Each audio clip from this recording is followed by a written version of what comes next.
Are you ready to learn? Because my super experienced guests are ready to share some really valuable information. Make sure and listen all the way to the end to get help and support. So let's start with the best audio experience. Hello everyone and welcome to our show. Today we discuss about podcasts, how you can launch your podcast, get revenue with podcasting, and I'm excited to discuss this topic with Benjamin Shapiro. How are you? I'm totally good to see you. I'm doing well. Thanks for having me as your guest. Yeah, it's a big pleasure. I spoke on your podcast. You speak in my podcast. You took part in my event. It's a big pleasure, to learn from you because you have extended experience. And check out your podcast. In many ratings, it ranks well. Especially in SEO and digital marketing field. Can you tell more about your experience, background, and why you decided to choose this direction? It's popular today. I know it's growing, but why podcasting? Why not video marketing? Why not blogging? Why podcasting? We've been on each other's podcast. We're practically family now. I think that's how it works. And it's funny how everybody gets into the creator business. So, I mean, I can go all the way back to I did musical theater in high school. I did drama and plays and acting. And so I felt like one of the things that is my core skill set that I've relied on throughout my career and my development is my ability to communicate. And so going way, way back, I just felt like I had an underlying skill being able to talk to people and communicate clearly. And so, I obviously went through the early parts of my career. I worked in marketing. I had some roles in agencies. I worked at eBay for a long time. I started my own startup. I ran marketing departments at early stage startup. And eventually I decided that I wanted to be in entrepreneurship, but I essentially started selling myself as the product. I was running a consulting business. And the consulting business was fine. It was successful. It was humming along. And I started the Martech podcast, which was my first professional podcast, as a way to meet new potential consulting clients. So it was a lead generation tool at first.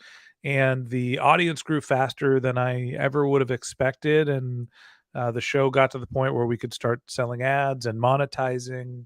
And it continued to scale, and we built more infrastructure to the point that I've now created multiple different podcasts, and I've sort of started a company centered around the production of podcasting and working podcasting together with newsletters, social media, and performance marketing. And so now we've kind of come a long way since originally starting the podcast, but that's how I got into this game originally. Yeah, nice, love it. Can you tell why you run two podcasts? I know about you. Probably you have more. I know about Voice of Search and MarTech. Can you tell about why you divide them? What kind of difference between them? Because all of them are about marketing, business, and why it's important to have two podcasts or it's enough one podcast? Yeah, tell more about that. Yeah, we've got 3 podcasts active right now. And in total for my company, we've launched, I think it's 6 total. So not all of them have been successful. That happens. I think the term is pod faded. So we've kicked the tires on a couple of podcasts and let them go. We've pod faded.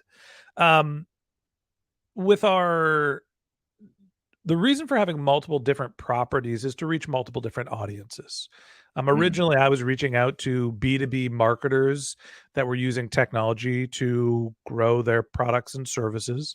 And so I started the MarTech podcast. As I was scaling that property, one of my consulting clients at the time said that they were interested in me creating a podcast with them, and they're an SEO company. So I started a second property, which was an SEO focused podcast, The Voices of Search. So coming out of the gates, when I started podcasting professionally, I had 2 properties, and that was more just, I had somebody ask me to create a podcast for them. Now we've launched a third property where I'm not the host. So we have the Revenue Generator podcast, which actually has the CMO of a company called Lean Data, which is a marketing and sales routing technology. And their CMO, Doug Bell, is the host of that podcast. And so the reason why we have started to launch multiple different properties is because different people are interested in different content. And so we try to think more about the audiences that are interested and that we can create content that would be compelling for them, where there's dense content that would fit nicely in a daily format. So, the marketing and technology, it's a always ever changing landscape. The technology changes. We need to have a discussion about it. Privacy changes. Obviously, the use of data is a hot topic. All of those things are kind of in the Martech podcast. Google changes the rules basically every day in SEO. And so we have a podcast that discusses that for the SEO and content marketing community. And then there's this overlap of sales and marketing, and how companies make money and think about driving revenue. That's really the purpose for the third podcast. But our plan is to constantly build feeds for specific audiences, because everybody has a different need and a different topic that they're interested in following. And so we try to produce short form content that allows them to stay in touch with their specific niche or their specific industry. And we're building products that allows our hosts to be able to have that conversation regularly and build their audiences. Yeah, nice, nice. Okay, can you tell which companies can run their podcast, which companies is better to avoid, or they don't need it?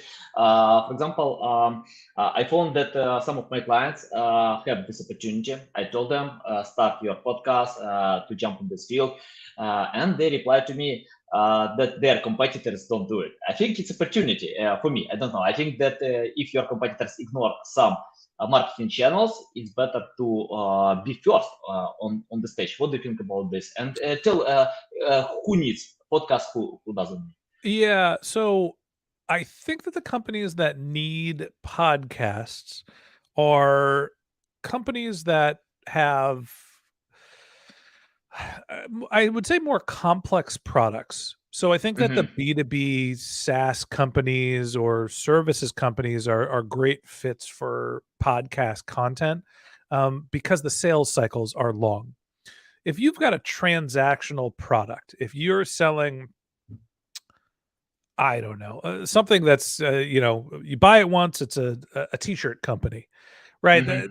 It's more of an impulse buy. You don't need to have and build a regular relationship with the same audience when you're selling one type of t-shirt, right? If you're selling a product that is a $10,000 a month investment that requires you to bring headcount into your organization to leverage the technology, that's a bigger decision. And so to sell those products, it's not a fly by night whimsical purchase. It's something that requires trust, education, and really nurturing is probably the most important thing. So if you're a company that has a long sales cycle, if you're struggling to stay in front of your customers and stay relevant, I think podcasting is a great fit for you. Yeah, yeah, nice, good advice. Okay, if you help companies to launch their podcast, where to start? What they need to do first? For example, if someone is not good with speaking, talking, communicating with others, do they need to start podcast, or you can decide all these problems to find the host who can handle the process, to learn about their products and share with audience? Can you tell more about that? Yeah, it's easy to launch a bad podcast, unfortunately. There's a bunch of tools that are out there that enable people to turn on a microphone and be able to publish their content. And so I think that there's some misconception about, what do I need to launch a podcast? Technically, you need like a Riverside FM or an Anchor account, and you just press play and record. Now, nobody wants to listen to that, right? You probably need uh, a theme, differentiation, talent, editors, a marketing list, the ability to syndicate your content and get it out to the right audience. Like, to launch an effective podcast is different than what it takes to launch a podcast. And so I think that if you're thinking about, let's call it an enterprise grade podcast, my advice is you always need to have at least a month's worth of content recorded before you start publishing. Then you need to think about who's going to edit the podcast. It's not just about recording it. You need to make sure it sounds good. You want some audio, some music included as well. You need to figure out how you're going to tell people the podcast exists, because you can publish a podcast, but if you're relying on the algorithms from the podcast portals, the Apples, the Spotify's of the world, you're going to be producing content for months, if not years, before you start to build traction. So have a launch set of content edited, have great audio content, have a list that you can actually market to be able to tell people that your podcast exists. And then you need to think about some promotional vehicles outside of just your original launch content as well. Great, I'm going to tell people about the content, but how am I going to continue to promote it, share it, social media? You could buy ads. There's other ways that you can continue to grow your podcast, so you get to the point of critical mass where you've got a big enough audience where they start sharing the content, and then it starts to grow on itself. Nice, nice. Okay, tell more about that. For example, I usually share on social media. I have LinkedIn audience. I have audience on other social media, but I'm not good with setting paid ads. Can you tell how to get additional audience? If you have, for example, if you have more a big loyal audience, but you wanna get on your podcast. I have lots of questions for you about how to use social media to promote your content, because honestly, I think you're like the world's expert in that. I've seen your LinkedIn posts, and that's what we talked about on my podcast, of like, you've got like 100,000 LinkedIn followers. And so like, the answer to this question in the social media channels better than Yeah. I do. So I think that there's 4 ways to grow a podcast: organic, viral, paid, and partnerships. Organic is you create a lot of content and you're relying on the algorithms to start to share your content. And so to me, that's why we produce relatively short form daily content. Is each week I want 5 episodes, which means 5 titles, which means when somebody search, we are 5 times more likely for Apple to share that content, or Spotify, or whatever podcast player you're using. So that's organic. There is virality. And now a lot of the times people think of virality as, well, I want my guests to start sharing the content. And I actually think, Anatoly, this is where you're an expert, which is, it's not about getting your guests, your audience to share the content. It's about your guests. It's about the people that you're working with. I'm a guest on your podcast. I'm going to go out and tweet and LinkedIn post and shout from the rooftops that I was on Anatoly's podcast. And so to me, that's the way of getting virality, is you're starting to build this community of people that have created content with you, and they start telling people about their experience. Then you get into paid. Now, there's a lot of different ways to think about buying exposure for your podcast content. You can buy audio ads. That's kind of where we've relied, is you buy advertisements in podcasts talking about people should listen to your podcast. And to me, that cuts off half of the challenge. You need to find people that are interested in your topic that listen to podcasts. So if you're advertising in a podcast, you already know that you've got 1/2 of the challenge solved. So now, for the Martech podcast, we're looking for marketers who listen to podcasts. If we're advertising in podcasts, all we need to know is, are they potentially marketers? Because we know they're a podcast listener, because that's where we're advertising. We do some programmatic advertising as well. So we have the ability to put podcast players in front of people wherever they go around the world. There's a couple different platforms. Mopod Media is a great place to buy downloads. Rockable is another one. And so you can go and you can basically pay to have ads that are put in front of people. And that's great for driving downloads and listeners, but it doesn't necessarily work for driving. It's great for driving downloads and listens, but it's not necessarily great for driving listeners. So it's a kind of a one-time listen of a piece of content as opposed to somebody who's going to get into the podcast app and press subscribe and listen to your content overall. So that's kind of how I think about pay it. And then the last one is partnerships. And that's what we're doing here, right? Like you've been a guest on my podcast, I'm on yours. We're a member of the HubSpot podcast network on the Martech podcast. And so we do cross promotions of some of the other podcasts that are there. And HubSpot's obviously a company that has great marketing reach. And so they help us grow their podcast. So the more that you can sort of build your property to be an entity within this community that you're trying to reach and engage with some of the other content creators and vendors and build relationships there, that eventually helps you grow your show as well. Nice. You yeah, love it. Yeah, you highlighted some tips that I don't use. I'm going to test them out. Okay, I have the question about finding the right team. For example, I'm not good with audio editing, video editing, anything. No, I have a team. I tell them what they need to do. Can you tell about your process? How do you find the right people who can edit your podcast, submit it, or even to promote on social media or any other channels? Yeah. How to find them and how to control the process?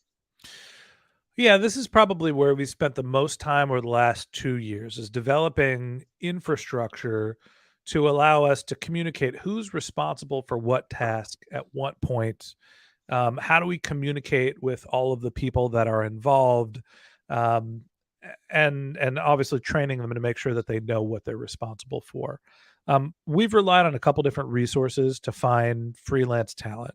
Upwork, Fiverr, Free Up. There's a whole mess of places where you can find labor from around the world that will be contract labor that's very specialized and often less expensive than what it would cost for you to do your content, yourself. Uh, I don't know. It takes like 3 to 4 hours to edit like an hour-long podcast, and if my billable rate is $250 an hour, that's $750 of expenses.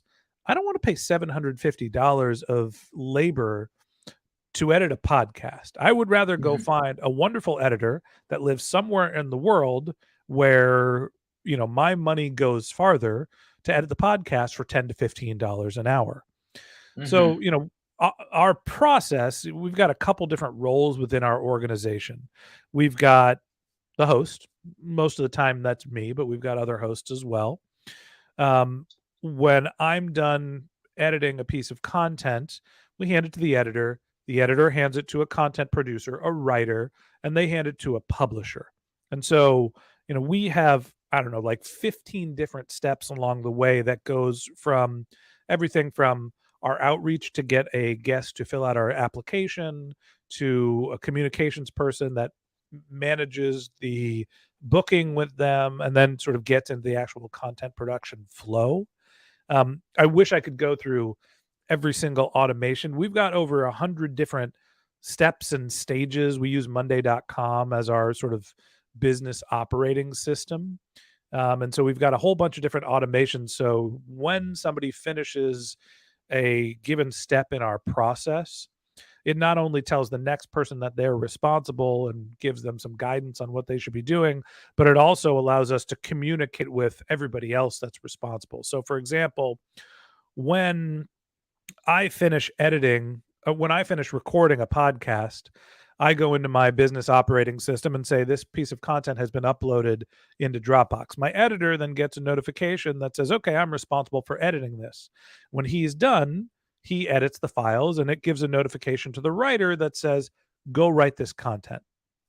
But when the content is ready to be written, then our communications person also gets a notification saying, hey, you need to take these files that are edited and hand them to the guest and get their feedback and make sure that they are up to date. So this sort of coordination of all these different people can be incredibly complex.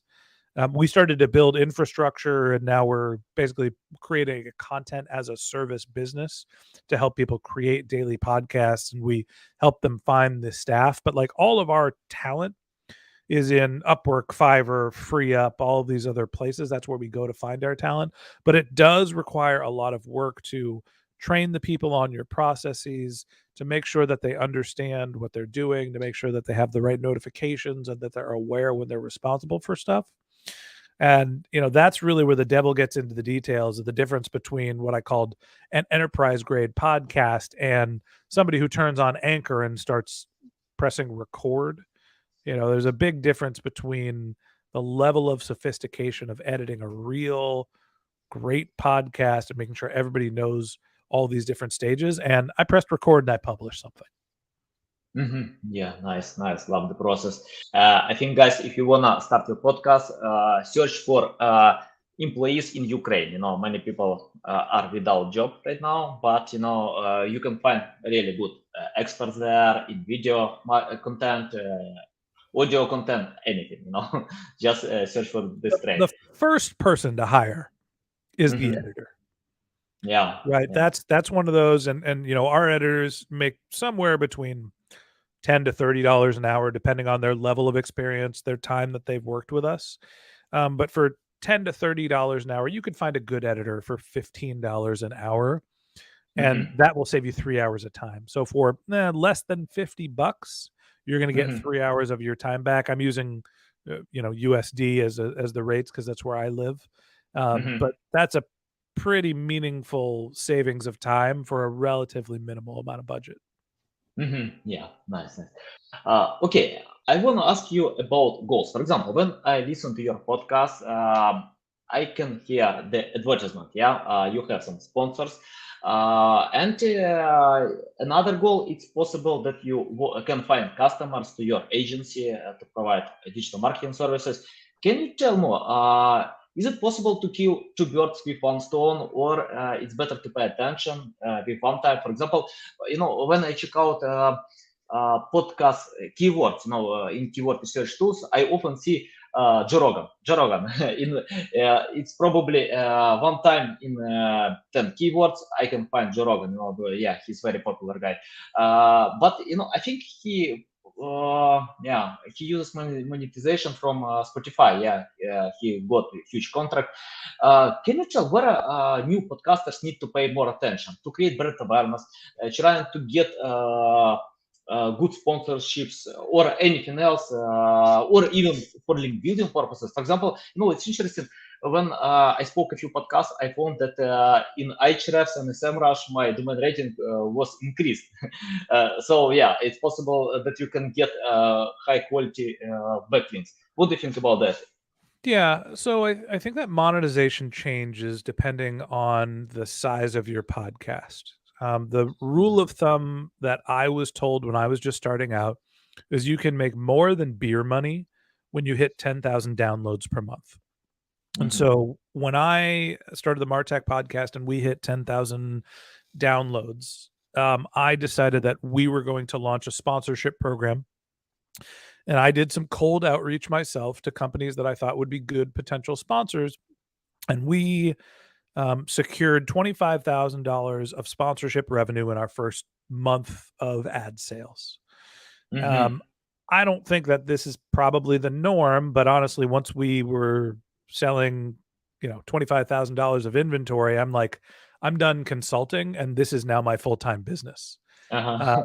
So I think what most people think of podcast monetization is I'm going to put ads in my content and I'm going to sell those ads on a CPM basis. And the average CPM for a podcast is somewhere between $25 to $50. Now, if you have 10,000 downloads a month, that is 10 units of $25. It's $250. It is not worth you doing a podcast and growing it to 10,000 downloads a month to make $250 a month. That's a waste of your time unless you've got other ways to monetize the content. So, for example, if you are getting leads to your business, well, the advertising revenue doesn't really matter. The way that we were able to increase our rate of monetization is by adding different types of services. So one of the things that we do is advertorial content. We invite the people who are our sponsors of our podcast to come be content contributors. So some people pay to get access to be on the show and have me interview them. And we call them out as sponsors of the podcast. So it's not like we're trying to surprise anybody. And we are definitely not trying to sell their products or services. We are giving them the ability to create thought leadership. So you can charge basically a flat fee for inviting people that want access to your audience to be guests on your show. Obviously, we do advertising like everyone else does, but instead of selling on a CPM basis, we sell on a flat rate, right? So I'm charging $5,000 for 50,000 ad impressions, which is $100 CPM, instead of just having somebody else sell my inventory for me. And I'm going directly to the people that I think would make good sponsors and saying, I've got a sponsorship program.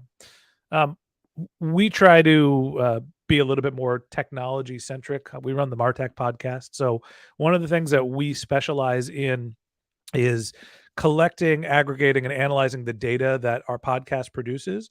And we have the ability to retarget the people that listen to the content or are exposed to our ads. And so we've got some other services that we sell that the average podcaster might not be able to. So when our sponsors come on our podcast, we say we'll create content for you. We're going to promote your ads, your offers through our ads. We're going to have the ability to retarget the people that hear your content or are exposed to your ads. We'll put your logo on our website. We've got a newsletter. Now, all of a sudden, we're accumulating all of these different value adds. We kind of bundle these up into packages. So instead of selling a $250 a month CPM rate that maybe an agency is going to sell for you and take a cut, we're now selling $10,000 to $20,000 sponsorship packages that last a quarter. And to me, my advice for other podcasters is do the sales yourself. Reach out to the people that are interested in reaching your audience, sell at a package rate as opposed to a CPM, and you can make more money than you would by outsourcing monetization to someone else. Yeah, nice tips. But by the way, I got a few propositions to be a sponsor on my podcast from big companies. I don't want to mention them. Probably I can take them, but I'm not sure right now because I have quite different goals by building my audience. As you mentioned, that it's better to get more downloads today. Yeah. That's exactly the point. Some people want monetization, right? Some people are using their podcast to build an audience and build reach because it feeds into their personal branding goals, their organizational awareness goals. So like monetization is great. I run a media business. Monetization is necessary for us to survive. You've got agencies and other services that you're trying to sell, and so your goal might not be monetization. So I think that, there's this great pressure for podcasters to figure out, how do I make money off of my podcast?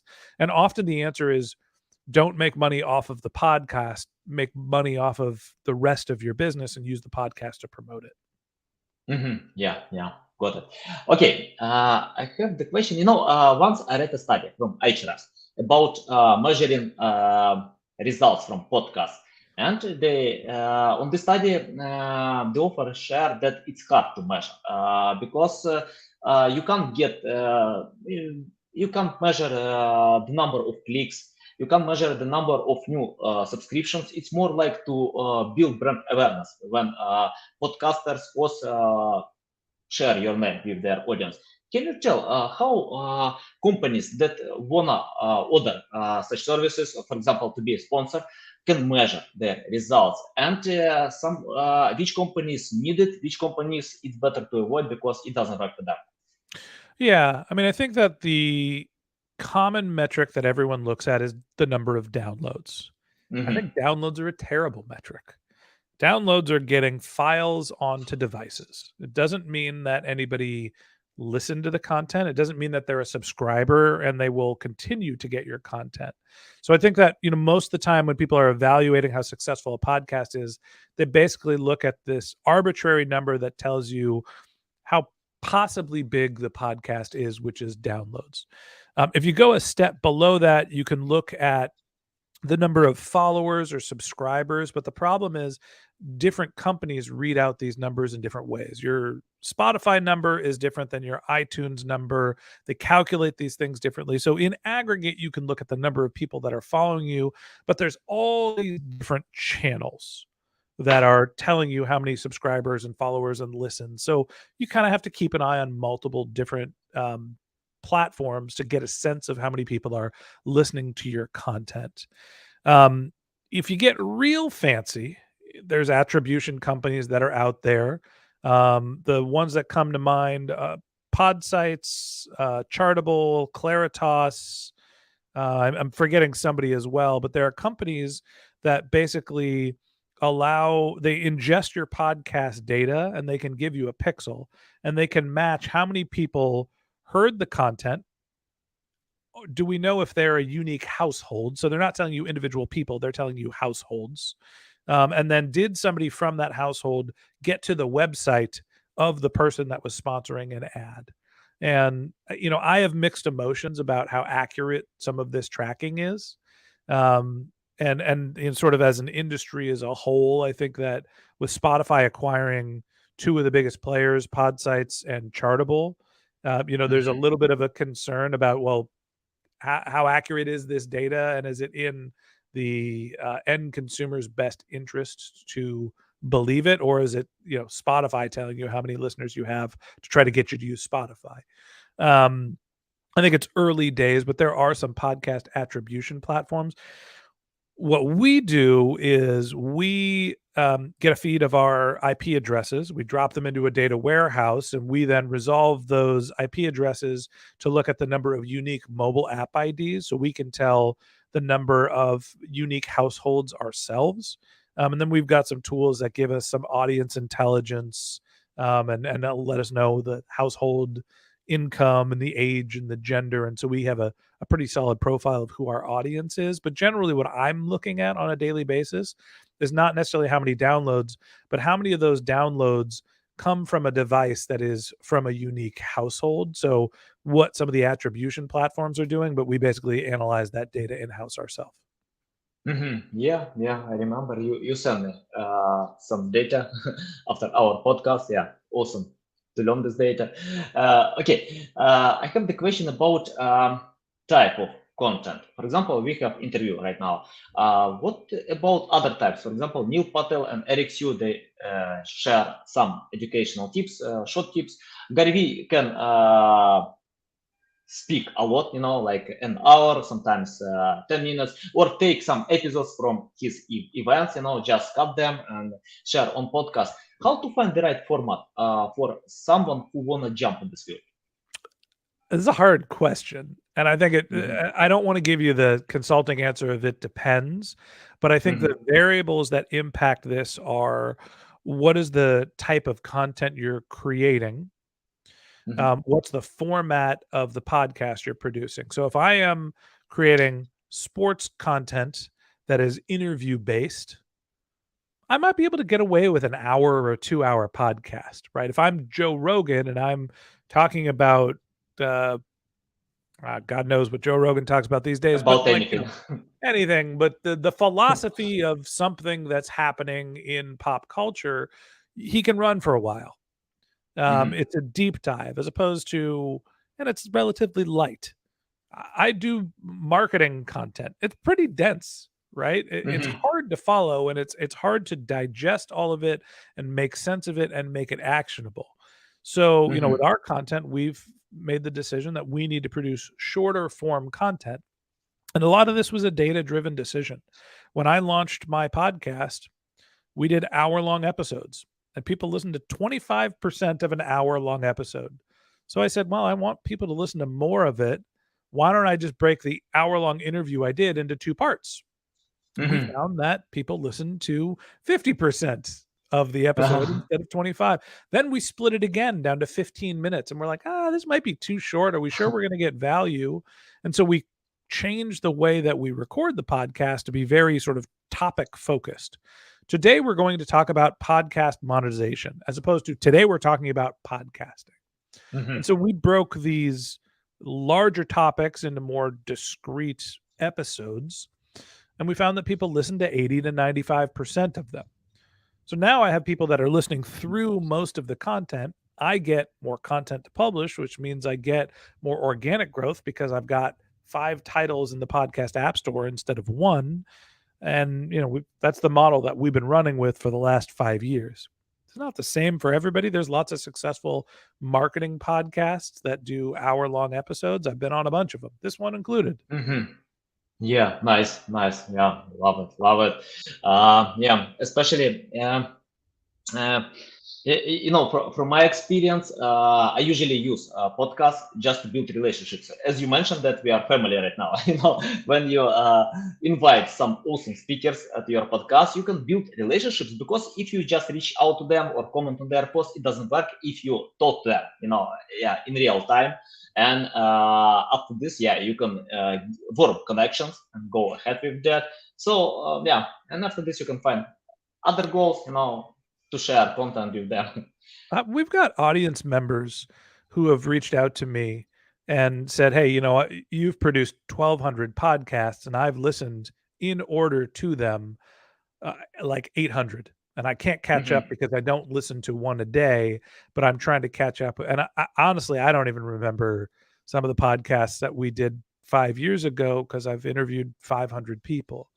But it's interesting to me to think about the relationship that publishing content has. Like, there are people that have listened to me for hours and hours and hours and learned the basics and fundamentals of technology-driven marketing through the Martech podcast, or they've learned about SEO by the people that I've interviewed on the Voices of Search podcast.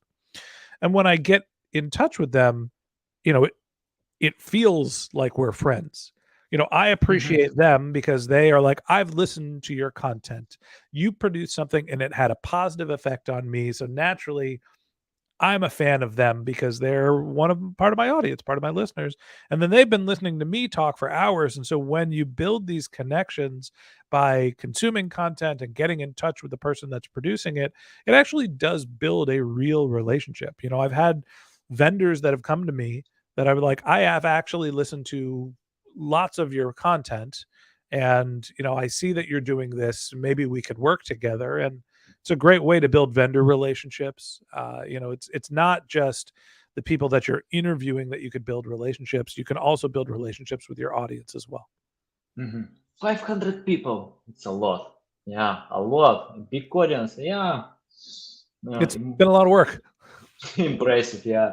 Okay. I have the question about how to learn more about podcasting today from your experience. For example, you do it for a long time. If you started today, what will you do? What the first step, second, third, how to learn more about that, and to go ahead, because I read one study that if I remember correctly, 50% of podcast creators don't record the second episode because they can't get results from the first. Our playbook is always to record. It depends on whether you're doing a daily show or whether you're doing a weekly show. But we try to be 6 weeks ahead in terms of content production. So before we launch, maybe we're a month ahead, but that's 20 episodes of a daily podcast if you're doing 5 days a week.